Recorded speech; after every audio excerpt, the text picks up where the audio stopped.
Buongiorno a tutti e benvenuti a una nuova puntata di Pillole di Napoletano. Oggi parleremo di un termine molto carino che però non viene praticamente usato, ahimè, quasi più. Il termine in questione è 31. Allora, con il termine 31 a Napoli si identifica il caos, il delirio, un bordello inimmaginabile. Questo deriva da cosa? Deriva dall'eruzione del 1631, che fu un'eruzione di cui si ha ancora memoria, l'eruzione del Vesuvio, che causò notevolissimi danni e soprattutto un disastro incredibile. Da allora i napoletani con il termine 31, quindi con solo le ultime due cifre della data, indicano un disastro, un bordello, una situazione di caos molto estrema.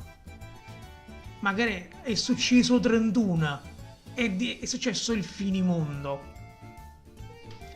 Molto molto carina, peccato che non si usi praticamente più. Detto questo io vi saluto, vi ringrazio per l'attenzione, vi rimando alla prossima puntata di Pillole di Napoletano e come si dice sempre a Napoli, ciao Brim!